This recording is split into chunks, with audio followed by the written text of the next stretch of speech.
Alors aujourd'hui, on va parler réseaux sociaux, YouTube et littérature. Je vous présente donc Maureen du blog du Bazar de la littérature, et qui a aussi une chaîne YouTube, et Olivier D qui nous fait des sublimes vidéos YouTube et qui est auteur, que vous pouvez retrouver après sur le salon. On s'est posé des questions.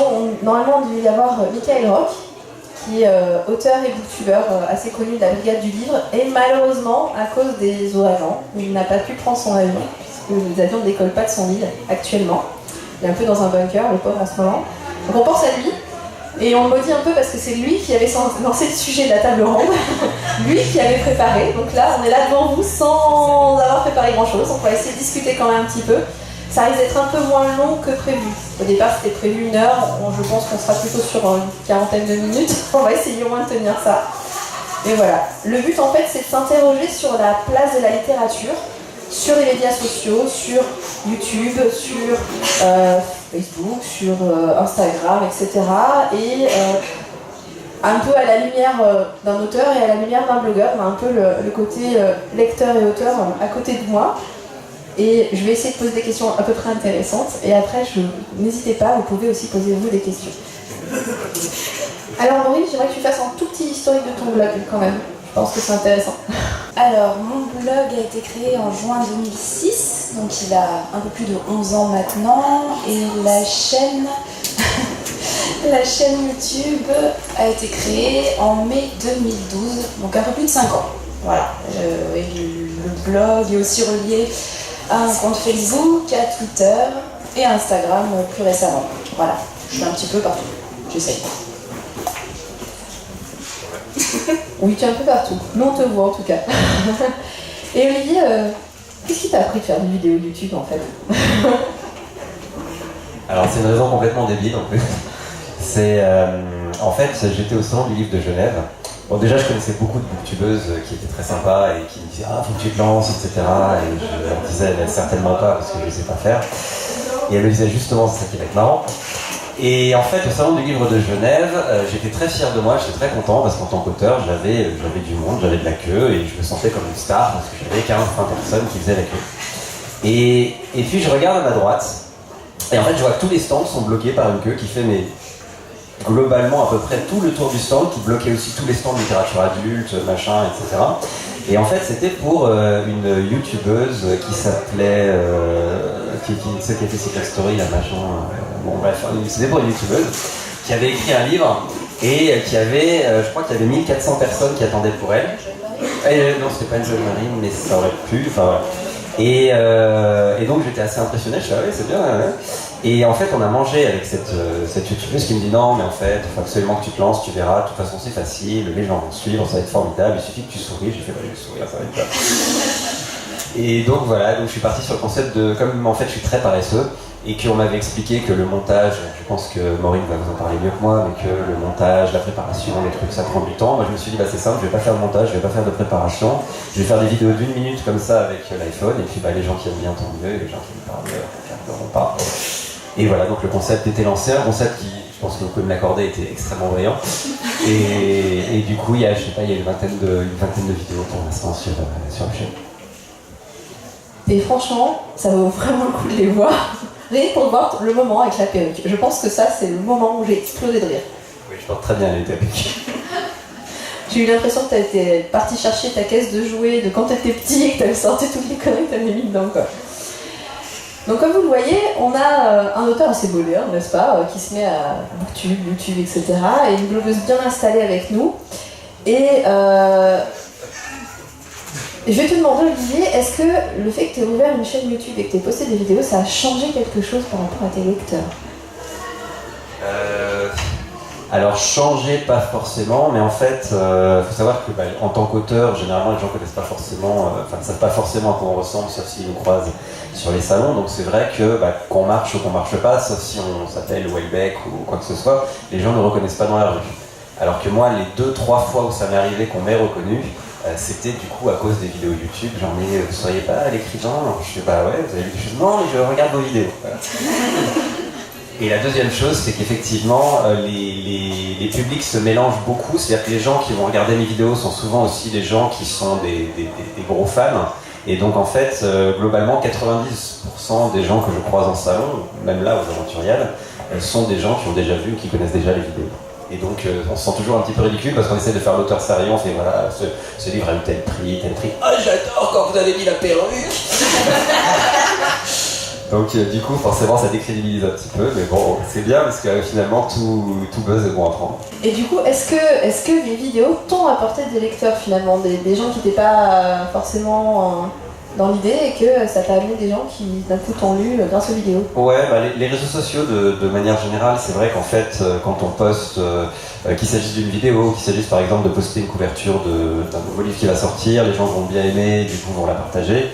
Et c'est vrai que du coup ça me donne de nouveaux lecteurs. Après il y a des gens clairement qui suivent par exemple les vidéos YouTube et qui me disent bah moi j'ai jamais lu un livre de ma vie mais je trouve que c'est rigolo avec une perruque. Donc voilà, mais c'est clair que c'est un atout, je pense qu'on rentrera plus dans le détail plus tard, mais c'est clair que c'est un très très gros atout pour un auteur d'être présent sur les réseaux sociaux. Et justement en parlant de réseaux sociaux, Maureen, toi tu as d'abord commencé avec un blog écrit. Et qu'est-ce qui t'a poussé finalement à aller sur d'autres plateformes? Alors j'ai commencé donc il y a plus de 5 ans sur YouTube grâce à d'autres chaînes, notamment Jessica Livre Addict qui avait lancé un petit peu tout ça. Je trouve que le support vidéo a un petit côté un peu plus interactif et donc c'est un public qui est assez différent finalement des lecteurs du blog. C'est pas le même public entre le blog et les vidéos. Donc une façon de toucher plus de personnes et peut-être des lecteurs plus jeunes aussi, qui sont plus tournés vers le visuel, l'interactif, dynamisme, plutôt que vers des chroniques assez longues écrites sur le blog. C'est un peu ce qu'on reflétait quand on en parlait avec Michael sur Facebook d'ailleurs, quand on a préparé en fait un peu la conférence, enfin surtout lui. Il nous parlait lui de la place de cette littérature sur les médias, en disant que on dit souvent que les jeunes ne lisent plus. Et je pense que là, on a 2 personnes à côté de nous qui peuvent me dire que c'est faux, déjà la première chose. Et surtout, le fait d'intégrer peut-être ces médias sociaux, d'intégrer la lecture et la littérature dans ces médias sociaux, est-ce que ça peut pas justement, à votre avis, donner un rebond en fait à la littérature, à une vision autre en fait par les jeunes du livre? Allez. Si, on en parle avec les copines blogueuses et youtubeuses, on voit vraiment qu'il y a de très très jeunes lecteurs qui viennent sur les vidéos et qui nous disent j'ai acheté ce livre parce que vous en avez parlé, parce que tu en as parlé, et qui se mettent justement à venir en salon, qui se mettent à lire des livres, qui ont parfois 11-12 ans. Là, j'ai rencontré des jeunes filles à Gerza du CDI qui étaient hyper motivées, qui vont rencontrer Olivier Gay vendredi. Ils sont arrivés en courant vers lui. Voilà, ça parle un petit goûter. Et on a parlé un petit peu de BookTube quand je les ai rencontrées et elles avaient cette envie aussi de faire un blog, de se mettre aux vidéos et pourtant elles avaient 11 ou 12 ans et elles dévoraient les livres. Elles ont dévoré Le Noir et ma couleur, elles viennent en médiathèque, il y en a une, elle lit un livre par jour, c'est chronophage et c'est un petit peu justement grâce à tous ces blogs, toutes ces vidéos qu'elles regardent, qui les inspirent et qui leur donnent envie de lire plus. Bah, moi en plus effectivement il y a 2 choses. La première c'est que effectivement les réseaux sociaux c'est un moyen de toucher aussi tous ces ados, tous ces jeunes, etc. Et effectivement moi je fais beaucoup de rencontres scolaires dans des collèges, dans des lycées. Et typiquement, moi je trouve ça toujours assez amusant parce que par exemple sur Twitter, on voit en fait quand quelqu'un nous retweet, on voit ce qui se passe, etc. Et donc quelquefois moi je mets un truc tout bête, je mets voilà, il y a mon prochain tome qui va sortir, ou alors je suis dans la région Champagne-Ardenne à tel moment, etc. Et je vois que c'est retweeté, donc je dis tiens c'est marrant qu'il se faire retweeter, etc. Et puis parmi les retweets, je vois par exemple une élève de 5e qui fait ah machin, Olivier va passer, etc. Regardez et tout, et puis c'est retweeté par ses copines et puis par ses copains, etc. Et en fait, je me retrouve quelquefois sur des pages où je ne comprends pas du tout. Alors quelquefois je comprends même pas le langage qu'ils utilisent parce qu'il y a plein de trucs, mais c'est sympa. Et la deuxième chose que je voudrais dire, alors attention, ça va faire très plaisir à Maureen, mais c'est vrai, c'est que en fait moi je suis auteur jeunesse, mais auteur adulte aussi, j'ai écrit des romans policiers, et qui ont eu beaucoup de couverture médiatique classique. Et en fait, du coup, j'ai pu comparer l'impact que ça a. Et dans ce qu'on appelle la littérature blanche, alors moi c'est la littérature policière, donc voilà, mais dans ce qu'on appelle en tout cas la littérature adulte, par exemple, la consécration, c'est d'avoir un article dans Libération. J'ai eu un article dans Libération, ça s'est pas vu sur les ventes. J'ai eu des coups de cœur et des vidéos sur la chaîne de Maureen, sur la chaîne, sur des chaînes vidéo, etc. Et je l'ai vu du jour au lendemain. C'est-à-dire que j'avais des gens qui venaient en salon qui disaient « Ah ben je t'ai vu sur la chaîne de Bulldog, je t'ai vu sur la chaîne de Maureen, je t'ai vu sur machin, etc. » Donc aujourd'hui, et c'est pas du tout une exagération de le dire, sauf cas exceptionnel, alors évidemment la grande librairie, tout le monde en rêve, voilà, mais aujourd'hui je n'ai pas honte, et ce n'est pas une exagération, de dire que je préfère qu'une chaîne Booktube qui ait un certain nombre d'abonnés fasse un coup de cœur sur un de mes livres, plutôt que d'avoir une page dans le Figaro, dans l'IP ou dans le Challenge. Et ça revient aussi à un des axes que nous avait présenté justement Michael, où il expliquait que du coup, au fur et à mesure, les maisons d'édition, certaines, ont bien compris l'importance des blogs, l'importance en fait de ces personnes qui partagent leur lecture, qui donnent envie, etc. Parce que c'est des très bons agents de presse. Et donc du coup, il existe ce qu'on appelle du coup les services de presse, qui permettent donc à ces blogueurs, à ces youtubeurs de pouvoir lire un peu en avance, de pouvoir faire au final de la promotion, autant pour la maison d'édition que pour les auteurs. Et il y a eu pas mal de déchaînements sur les chaînes, mais bon, ça on s'en fiche un petit peu. C'est plus ce côté, au final, ça, pour moi, je pense que ce sera aussi le cas de Maureen, on a un nouvel acteur de la chaîne du livre qui s'est mis en place depuis quelques années, on va dire, je dirais 5 ans, où ça commence vraiment à prendre, 5-6 ans. Et du coup, Maureen, toi, tu te placerais comment? Est-ce que tu penses que c'est une bonne chose? Est-ce que tu penses que... oui, je t'embête. Est-ce que tu penses que ça pourrait être mieux arrangé? Ou je sais pas, question qui fâche. Allons-y. Ce que je peux dire, c'est que j'ai vu le début des services presse. Ça a quand même beaucoup évolué depuis. Après, est-ce que c'est bien ou pas? Je pense qu'il y a des améliorations, à mon avis, à apporter. Surtout qu'il y a pas mal de blogueurs et de booktubeurs maintenant qui se professionnalisent. Donc il y a le côté argent forcément qui entre en compte et qui peut être un petit peu gênant. Je pense que, et c'est ce que disait Olivier, je le rejoins, les blogueurs booktubeurs qui sont peut-être pas considérés comme des professionnels ont quand même des choses très intéressantes à dire et sont très suivis et sont des prescripteurs maintenant, je pense, sur les réseaux sociaux. Voilà, donc je pense qu'il faut les impliquer et mieux les intégrer dans la chaîne du livre. Après, comment, je ne sais pas ce qui sera le mieux, mais il ne faut pas les mettre de côté. Voilà. Juste rajouter quelque chose, mais moi j'ai entendu, il y a des critiques qui tournent souvent, qui disent les booktubeurs, au fur et à mesure, plus ils ont de succès, plus du coup ils vont faire quasiment que des services presse, ou ils vont ne plus lire des auteurs qu'ils connaissent pas, ou ne plus lire des auteurs auto-édités, etc. Et moi-même personnellement, il y a des booktubeuses qui me suivaient et qui maintenant, pour vivre de leur chaîne, du coup font aussi Mais en fait, c'est la même chose dans n'importe quel métier. C'est-à-dire que par exemple, moi je suis écrivain, je vis de mon métier, et il y a des gens qui pourraient me reprocher. Autrefois, je faisais des nouvelles, par exemple, il y avait des journaux ou des anthologistes qui me demandaient des nouvelles, et j'écrivais des nouvelles avec plaisir. Et aujourd'hui, comme je vis de ma plume, je passe mon temps en fait à faire des choses plus, je suis désolé, mais plus lucratives. C'est parce que j'en vis, donc du coup j'écris des livres, etc. Et donc on pourrait me reprocher en disant t'as pris la grosse tête, tu fais plus une petite nouvelle de 2 pages pour le fanzine d'à côté. Mais en fait je pense qu'il y a cette mécanique qui est dans n'importe quel métier, dans n'importe quel domaine, qui à partir du moment où en fait on fait de notre passion un métier, on est obligé effectivement de faire des choix qui plaisent pas forcément à tout le monde, mais en tout cas de faire des choix à ce niveau-là. De toute façon, dès que l'argent rentre en compte... Exactement. Puis moi j'ai un arbre qui est tombé dans ma piscine, donc j'ai besoin d'argent, tout ça. Ça a été pas mal partagé, ça aussi, $600. Et alors, je précise aussi, je suis aussi booktubeuse, mais très petit parce que là j'ai pas le temps au final, donc du coup je vais avoir mis une vidéo en un an.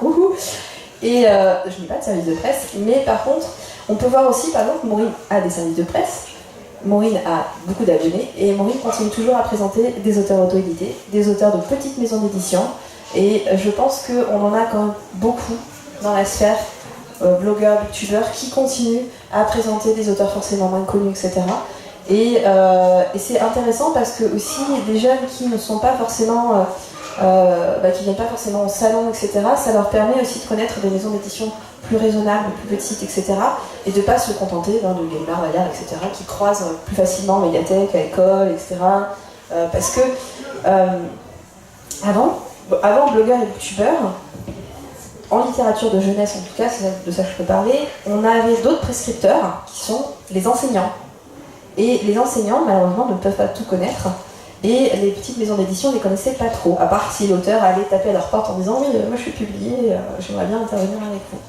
Et c'est vrai que là, ça permet aussi aux enseignants, aux écoles, de s'ouvrir un peu plus à d'autres maisons d'édition plutôt que les grosses, et puis voilà, faire démarrer d'autres auteurs aussi. Et ce côté prescripteur, je pense qu'il est vraiment très très intéressant. Et justement, je voulais aussi parler de ça un peu.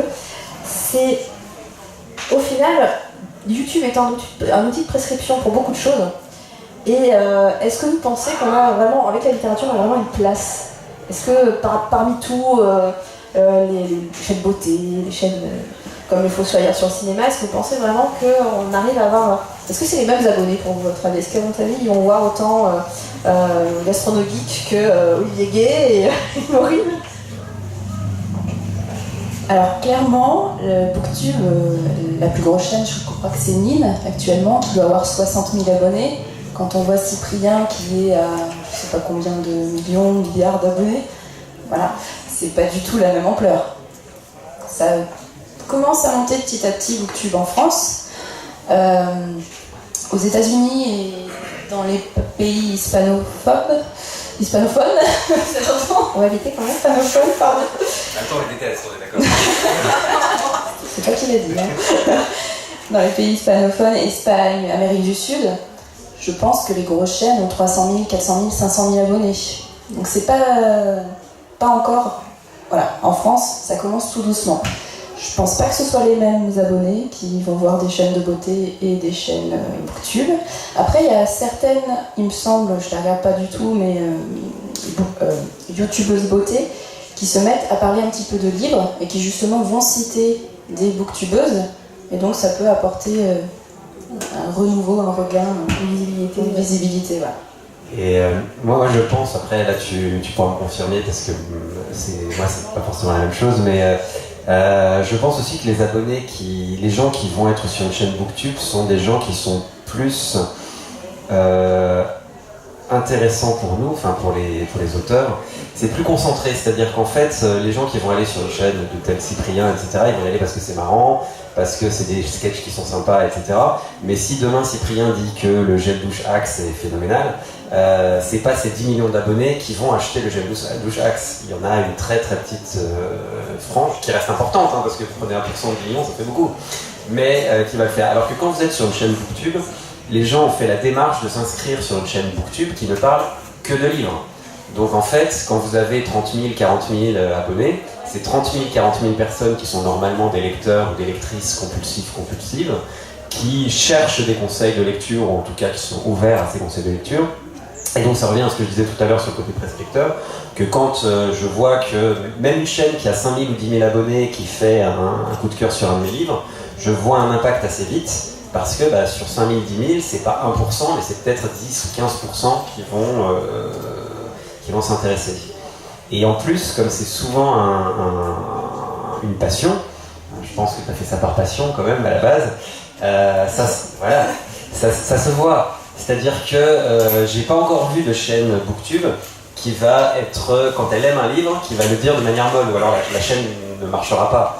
C'est-à-dire que c'est très rare qu'on voit quelqu'un qui fait « Bon, écoutez, ce livre, vraiment, il est très bien, je pense qu'il faut que vous le lisiez, et vous allez voir, vous allez passer un bon moment. » Quelles que soient les chaînes, en tout cas les chaînes qui cartonnent, moi je le vois, les gens sont là « Mais ce livre, il faut que vous l'achetiez, mais vraiment, mais prenez-le, mais c'est incroyable, mais regardez mais ce livre. » Alors regardez comment il est écrit à l'intérieur, c'est pas magnifique, regardez ces illustrations, c'est génial.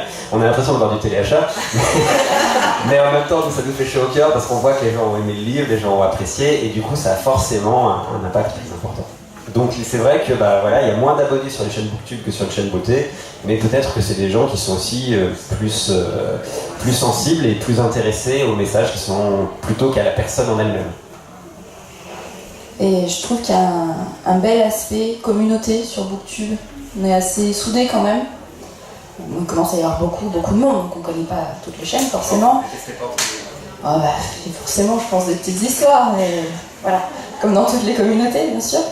Non, mais c'est assez bon enfant, quand même, de ce que je peux voir. Assez soudé, et les personnes qui regardent les chaînes sont vraiment à fond aussi, autant que les booktubeurs et les booktubeuses. Et on a assez souvent des commentaires qui disent j'ai acheté ça grâce à toi. Et ouais, les gens achètent énormément quand même, et ça devient même chronophage, ça devient... Voilà. Justement, en parlant de communauté, au final, ce qui est aussi intéressant, c'est que chaque booktubeur crée sa propre communauté qui, plus ou moins, s'étend un peu en tache d'huile sur celle des autres, etc. Hein, tout le monde se croise un petit peu, c'est un petit monde qui s'ouvre de plus en plus. Et est-ce que t'es pas émerveillé de les voir échanger dedans? Échanger entre eux? Tu sais, dans les commentaires, souvent, tu vois... ils se répondent les uns les autres sans que toi tu vas faire quelque chose des fois. Ouais. Ah oui, une fois que c'est lancé, en fait, les personnes qui sont là font vivre la communauté quasiment sans nous parfois, hein, ça marche bien. On n'a pas beaucoup parlé d'Instagram et de Twitter. Justement, vas-y. Et c'est vrai que j'ai l'impression, je sais pas si c'est juste une impression, mais que sur Instagram c'est encore un autre public et qu'on a des Instagrammeurs. Bookstagrammeurs qui ont une grosse communauté sur Instagram et qui pourtant n'ont pas de blog, n'ont pas de chaîne YouTube, mais juste par photo arrivent aussi à prescrire, être prescripteurs juste par photo. En effet, c'est un nouveau média très intéressant parce qu'il y a vraiment ce côté immédiat. Voilà. Par rapport à YouTube, il faut se poser pour regarder les vidéos, suivant les longueurs, n'est-ce pas, Maureen? Et par rapport au blog où il y a beaucoup d'écriture, de lecture à avoir, Instagram c'est facile, hein. Hop, une photo, 3 hashtags et c'est bon. C'est un peu le Twitter de l'image, quoi. Donc, Et est-ce que tu l'utilises, toi, Olivier, Instagram? Alors oui, je me suis mis un petit peu tard. C'est pareil, en fait, chaque fois c'est des rencontres débiles qui font que je me mets sur un réseau social, parce que Facebook c'est bon, je l'avais tout seul. Twitter aussi, même si j'ai toujours pas compris l'intérêt de Twitter, mais ça je le comprends toujours pas. Mais bon, il y a des gens, donc j'y vais. Par contre, Insta, en fait, je m'étais dit, mais je comprends pas pourquoi et tout. Et en fait, j'ai une amie. Je suis désolé, c'est toujours des anecdotes pourries, mais voilà. En fait, j'ai un ami qui a une agence de mannequins et j'ai une amie en fait qui participe au concours Miss France. Et en fait, qui me dit mais toi qui es écrivain, il faut absolument que tu aies ton compte Instagram. Regarde, moi j'ai 80 000 followers, toi tu vas avoir pareil. J'étais là, genre, je pense qu'on n'a pas vraiment les mêmes atouts à mettre en avant. Ouais, l'arbre dans la piscine, c'était pas exactement la même chose que les photos profondes au bord du lac en train de dire je réfléchis à régler la fin dans le monde. Mais au final, c'est vrai que ça m'a fait marrer, donc du coup je me suis mis sur Insta. Et en fait, c'est vrai que là, j'ai un peu plus de 1000 personnes sur Instagram, ce qui a bien démarré. Et ça, je voudrais dire quelque chose par rapport à ce que tu disais tout à l'heure, enfin ce que vous disiez sur le côté tâche d'huile, sur les communautés. Moi, il y a un truc que je trouve vraiment fascinant, c'est en fait depuis le temps qu'on nous prédit la mort du livre, le fait que les gens lisent de moins en moins, etc. Je pense que ça aurait pu être le cas, et je pense que les réseaux sociaux, de manière générale, ont contribué à faire vivre le livre. Parce que je le vois de plus en plus, alors le cliché absolu c'est le salon de Montreuil, mais ça se voit dans tous les autres salons, c'est qu'en fait je suis convaincu qu'il y a plein de lecteurs, surtout de lectrices, en l'occurrence c'est souvent des lectrices, il y a plein de lectrices qui lisent parce que ça leur permet de faire partie d'une communauté. C'est-à-dire en fait qu'ils vont se rejoindre à Montreuil, il y a des gens qui se rejoignent, qui font un pique-nique, limite elles n'en ont rien à faire des auteurs en fait, c'est juste l'occasion de se rencontrer, de pouvoir discuter, de se faire des amitiés. Moi à mon époque on avait Caramel, machin, etc. Voilà. Là aujourd'hui, MySpace, exactement. En fait, je trouve que ça a énormément joué parce que c'est un lien entre les gens et qu'en fait, maintenant c'est quoi? T'as pas lu ce livre, t'as pas lu machin, on va faire une lecture commune, on va lire là-dessus, etc. Et donc merci de tout mon cœur, parce que ça, forcément, nous ça nous arrange. Alors là, on a une note d'amour, une note au blogueur d'Olivier Gay. C'est vrai que voilà, ce côté Tacheville, et je me demandais, est-ce que vos abonnés sur, comme tu disais tout à l'heure Maureen, par rapport, voilà, c'est pas les mêmes qui vont sur YouTube que les mêmes qui vont sur le blog, etc. Est-ce que, pareil avec Instagram, est-ce que tu as cette impression-là, Olivier, qu'il y a des gens qui te suivent sur Instagram mais pas sur les autres médias, et ainsi de suite? Alors moi je me sens toujours coupable en fait quand j'ai quelque chose à partager, par exemple une couverture de livre. Donc je mets la couverture de livre, c'est une photo, donc je la mets sur Instagram. Et après j'ai quand même... La plupart des gens me suivent sur Facebook parce que là je te trouve l'actualité, donc je la mets sur Facebook. Et puis tant qu'à faire, je la mets sur Twitter. Et je me dis, mais en fait les gens qui me suivent sur les trois, ils vont avoir 3 notifications, ils vont avoir 3 fois la couverture, ils vont quand même pas liker 3 fois, ils vont pas... Bah si, ils le font. Donc voilà. Mais effectivement, les communautés sont pas complètement perméables. Les gens qui sont sur Twitter, par exemple, sont très très très différents. C'est vraiment... je vous dis, moi Twitter, je n'ai toujours pas compris l'intérêt, mais il y a des gens qui ont l'air d'avoir compris l'intérêt, donc du coup, tant mieux pour eux. Par contre, Insta, j'ai bien compris l'intérêt, et c'est vrai que c'est une population qui peut être différente de celle de Facebook de manière générale. Donc oui, c'est pas totalement perméable, c'est des gens qui peuvent être complètement différents.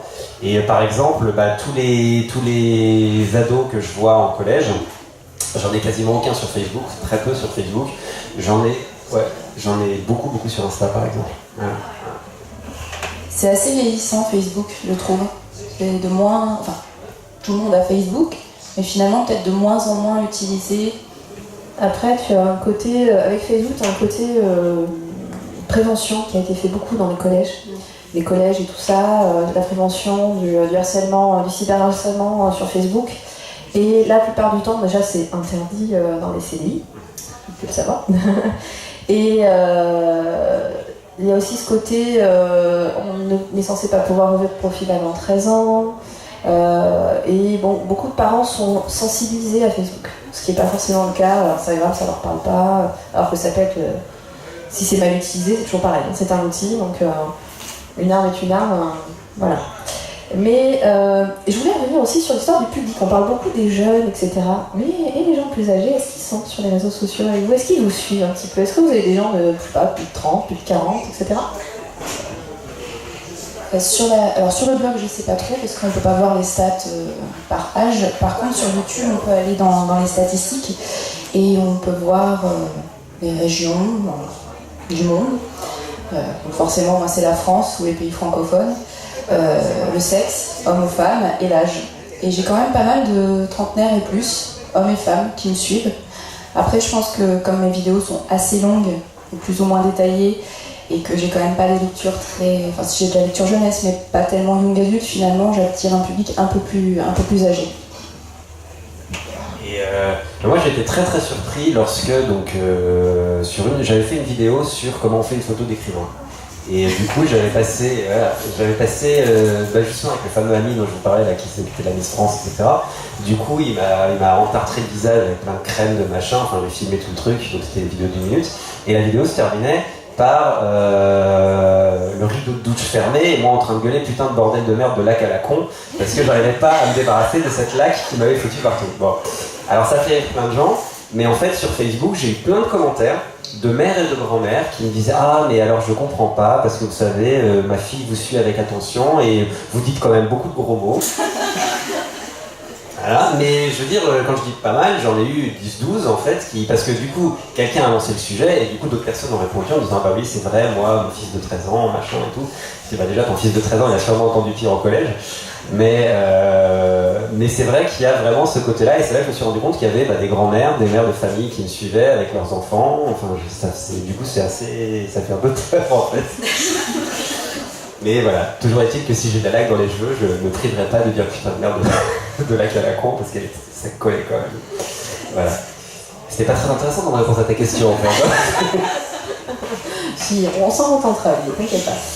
Je voulais revenir aussi, donc on a parlé Instagram, Twitter, Facebook, mais après on a aussi des sites spécialisés sur la lecture, comme Babelio, comme Livre à Vite, etc. Et En tant qu'auteur, est-ce que tu attends ces commentaires avec impatience? Parce qu'on peut commenter, pour faire un petit topo, on peut commenter les livres qu'on a lus, les mettre dans notre liste de lecture si on veut, etc. Et est-ce que tu vas voir de temps en temps les commentaires qu'il y a dessus? Est-ce que tu les partages? Alors, petit conseil à tous ceux qui veulent que je lise leurs commentaires, lisez les livres à leur sortie. Parce qu'en fait, au début, mais il n'y a pas que moi, tous les écrivains sont pareils. En fait, au début, on est des gros stressés. Il y a un livre qui va sortir, là, moi j'ai deux livres en plus, qui sortent le 18 octobre. Et je vais traquer les réseaux sociaux, je vais tout traquer. Bon, c'est ce qu'on appelle la négo search, en fait. On tape son nom dans Google et on regarde les résultats. Pourquoi? Parce qu'en fait, je sais pas pour l'instant, personne l'a lu, donc je sais pas si le livre va plaire ou pas. Il y en a un qui est la fin d'une série. Donc il faut que je vois si les gens ont apprécié la fin de série, s'ils sont satisfaits de la conclusion. Et il y en a un qui est le début d'une série, donc il faut que je vois si la série donne envie aux gens de lire la suite. Et pour l'instant, les seuls retours que j'ai, c'est ma maman qui dit « Ah, c'est formidable mon fils », ma femme qui dit « C'est formidable mon mari », et mon éditeur qui dit « C'est formidable, donne-moi de l'argent ». Donc c'est formidable, on va avoir de l'argent. Donc du coup... pour l'instant, j'attends évidemment avec impatience les premiers 10-15 commentaires qu'il y aura, et que ce soit sur une chaîne, que ce soit même un tweet, rien qu'un tweet qui dit j'ai adoré, je me dis bon bah c'est cool, on a adoré. Au bout d'un moment, c'est mécanique, c'est vrai que voilà, quand on a eu 200, 300 commentaires, on continue parfois à les lire, mais on est beaucoup moins proactif. Si on tombe dessus, on lit, on se dit tiens, voilà. Mais c'est vrai que par exemple, Le Noir et ma couleur, c'est une série qui a maintenant un peu plus de 3 ans. Je tape plus Le Noir et ma couleur dans Google tous les jours pour regarder s'il y a des gens qui en parlent. Si je tombe par hasard sur une chaîne Booktube que je suis et qui en parle, tant mieux. Enfin, s'ils disent du bien, tant mieux. Mais je ne vais pas chercher activement. Donc c'est vrai qu'on est très très attentif. Babelio, Booknode, Livre Addict, on regarde, on suit en fait au début l'évolution du livre. Et puis voilà, quand on commence à voir que les gens aiment bien le livre, ou inversement, ça se trouve, quand on se rend compte que de toute façon c'est perdu, on perd de l'intérêt pour les commentaires suivants. Comment ça, t'as pas mis une alerte Google sur les noms de tes bouquins et sur ton nom? Alors le plus marrant, c'est en fait quand je fais justement cet ego search, il y a Google qui me dit non, c'est la 27e fois que vous l'avez fait ce mois-ci. Est-ce que vous êtes sûr que vous voulez pas mettre une alerte? Et moi à chaque fois je suis non, c'est bon, je vais gérer, ça va bien se passer. Mais là en plus c'est pire parce que pour le premier tome là, de ma série La Magie de Paris qui va sortir en octobre, j'étais pas au courant, donc je psychotais pas. Mais en fait, il a été mis en accès anticipé en fait, pour une dizaine de blogueuses ou je sais pas quoi, sans que je sois au courant, par mon éditeur. Et en fait, un jour, complètement par hasard, je suis tombé, il y a 4 jours quoi, je suis tombé sur une critique de mon bouquin qui est même pas encore sorti. Et donc moi qui me stressais, qui est bonne, donc c'est bien, mais moi qui me stressais pas du tout pour mon bouquin, tout d'un coup je fais quoi? Il y a des gens qui sont en train de le lire, et donc j'ai fait mes ego search partout, genre vite, on va essayer de regarder. Je suis allé sur les forums, sur les machins. Non, parce qu'en fait, vous vous rendez pas compte, mais l'écrivain étant quelqu'un de stressé, vous vous rendez pas compte jusqu'où on peut aller. C'est-à-dire qu'on va sur Livre Addict, on voit que par exemple quelqu'un l'a en lecture, on clique sur le profil de la personne en lecture, on voit qu'elle a un profil Twitter, on va sur le profil Twitter pour voir si jamais elle a parlé en disant « Oh, je suis en train de lire une lecture formidable ». Donc ouais, au début on est complètement psychopathe et puis après, voilà, ça retombe quoi. Ou alors c'est peut-être que moi. Et là j'ai un trou, c'était quoi ma question de départ? C'était est-ce que tu t'y as compte? Attends, j'ai répondu, est-ce que tu t'y as compte? Est-ce que ça t'intéresse les trucs qu'il y a sur Babelio, Livre Addict? Ouais, mais c'était. Ça m'a tellement intéressé ce que tu as dit que j'ai complètement oublié. Et du coup, Maureen, est-ce que toi tu partages un peu sur Livre Addict, Babelio, etc. Est-ce que tu partages tes lectures dessus? Est-ce que tu mets des avis en plus? Et si tu as une plateforme préférée, pourquoi? Alors, je suis sur Livre Addict et Babelio, mais vraiment sur Livre Addict, j'utilise plus du tout le forum. Je l'utilisais en 2008 ou 2009, quasiment l'année de sa création, je crois. Là, plus du tout, parce que plus le temps. Par contre, j'utilise l'outil Bibliomania, qui est hyper pratique pour les lecteurs. Vous pouvez référencer les livres que vous avez dans votre bibliothèque, que vous avez lus, que vous n'avez pas lus, ceux que vous aimeriez avoir, la wishlist, le mot magique. Donc voilà, Livre Addict, la Bibliomania, c'est plutôt bien. Babelio, j'utilise aussi. Je partage, je copie-colle mes chroniques en fait. Je pense que c'est pas très bien pour le référencement, parce que Google envoie directement sur Babelio et pas sur mon blog, mais bon, c'est pas grave. Voilà, j'utilise ces deux-là. Et peut-être plus une préférence pour l'outil Bibliomania de Livre Addict qui me semble un peu plus clair. Babelio par exemple, on peut pas voir les différentes éditions du même livre. Voilà, c'est un petit détail, mais c'est ce genre de choses-là. Je trouve que Bibliomania est plus clair. Après, en tant que lectrice. Moi j'ai fini mes questions, mais peut-être que vous en avez. Je vais me lever puis je vais passer si tu veux t'acheter. Bonjour, moi j'aurais une question pour Maureen. Vous parliez tout à l'heure de la place que les booktubeurs, booktubeuses avaient dans la chaîne du livre, et je vous rejoins complètement, je suis bibliothécaire, donc je trouve que vous êtes vraiment, vous touchez en tout cas une frange que nous on a du mal à toucher, notamment chez les ados, très compliqué pour nous. Donc c'est vertu, mais je crois qu'on n'a pas assez d'imagination. Est-ce que vous avez des retours de la part des libraires ou même des bibliothécaires sur la place des booktubeurs dans la chaîne du livre? Est-ce qu'ils vous prennent pour un acteur à part entière? Ou est-ce qu'au contraire, il y a encore une espèce de méfiance parce que eux, on va dire, sont professionnels, ont fait des études, voilà. Et vous êtes plus peut-être considérés comme amateurs, mais si c'est pas le cas, hein, mais plus considérés comme amateurs et du coup peut-être moins de légitimité à leurs yeux pour parler des livres et amener les lecteurs vers une nouvelle découverte, quoi. Alors j'ai des amis libraires, mais qui ont mon âge et qui sont très actifs sur Booktube. Enfin actifs, dans le sens ils regardent énormément de vidéos et ça les aide. Après ils ont mon âge, alors est-ce que c'est une question de génération, je ne sais pas. Je suis bibliothécaire dans la vie, dans les médiathèques de Clermont, et mes collègues sont complètement ouverts aux vidéos, ils aiment beaucoup en regarder. Ça les aide aussi beaucoup pour choisir les prochains achats, notamment en littérature jeunesse, littérature imaginaire. Voilà, donc je pense que ça dépend vraiment peut-être des générations, quoique j'ai des collègues qui sont plus âgés que moi, au bord de la retraite, et qui... proche de la retraite, et qui... Au bord du coup. C'est bientôt la fin. Et qui aiment beaucoup ce support. Voilà, alors est-ce que c'est une question d'ouverture d'esprit? Je ne sais pas, mais... qui s'attachent beaucoup, oui, à ce support pour trouver de nouvelles idées d'achat et de nouvelles façons de faire aussi, d'animer des petites activités, des ateliers en bibliothèque.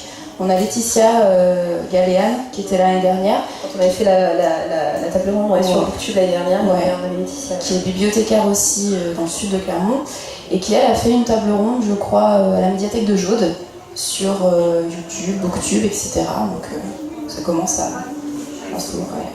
Qu'est-ce qui pour vous fait le succès d'une chaîne YouTube ou d'une chaîne auteur? Alors, c'est une bonne question parce que c'est vrai que du coup, à cause de ce fameux ego search dont je parlais, on tombe sur tout et n'importe quoi, c'est-à-dire que quelquefois vous avez une chaîne à 3 abonnés qui a parlé de vous, mais comme du coup vous tombez sur le lien, bah, vous regardez forcément et vous êtes très curieux de savoir ce que les gens pensent de vous. Et il y a une fascination en ce moment, pas forcément pour Booktube dans l'absolu, mais pour YouTube de manière générale, qui fait que beaucoup de gens se lancent. Beaucoup de gens veulent être Cyprien, comme beaucoup de gens veulent être Enjoy Marie, Enjoy Phoenix, comme beaucoup de gens veulent être Maureen en fait, en fonction des... Mais non, mais je veux dire en fonction de leur passion dans la vie, etc. Et ce qui est dommage, mais c'est qu'en fait, c'est vrai qu'il y a pas mal d'ingrédients à mon avis pour moi en tout cas du coup pour avoir vu pas mal de vidéos de pas mal de booktubeuses. Il faut un certain nombre d'ingrédients, il faut du peps, de l'énergie, de la joie de vivre, il faut faire des choses qui sont assez concises tout en étant complètes, enfin voilà. Il y a pas mal de choses, mais du coup le problème c'est qu'on tombe sur des gens qui cherchent un peu à imiter, c'est-à-dire qu'en fait qui ont leur booktubeuse préférée et qui du coup vont copier les tics, ou vont copier les choses qui marchent, etc. Et le problème c'est que c'est comme le théâtre, c'est comme, c'est que dès qu'on fait un peu de plagiat, ça marche plus trop quoi. Ça se voit. Et je voulais en faire la conclusion, mais du coup je suis désolé, je parle beaucoup, hein, mais j'avais fait moi une vidéo sur j'avais appelé ça l'écrivain 2.0. Et c'est quelque chose de vraiment injuste, mais ça m'arrange, alors je suis très content. C'est vraiment injuste, c'est qu'aujourd'hui on demande à l'écrivain d'être un saltimbanque. Et c'était pas le cas avant, c'est-à-dire qu'avant l'écrivain on le voyait dans sa tour d'ivoire, on l'imaginait en train d'écrire ses romans au cœur du désert, c'était un misanthrope, c'était quelqu'un qui pouvait passer sa vie dans la boisson, l'alcool, etc. Ça faisait même partie de l'image de l'écrivain, et on s'attendait à ce que l'écrivain soit un ours. Et aujourd'hui ça a complètement changé, c'est-à-dire on veut que l'écrivain fasse des bons livres, mais on veut aussi que l'écrivain soit accessible, on veut qu'il soit sympathique, on veut qu'il participe à des conférences, à des tables rondes, à des réunions, qu'il vienne en salon. S'il a une chaîne YouTube, c'est mieux. S'il est sur les réseaux sociaux, c'est mieux.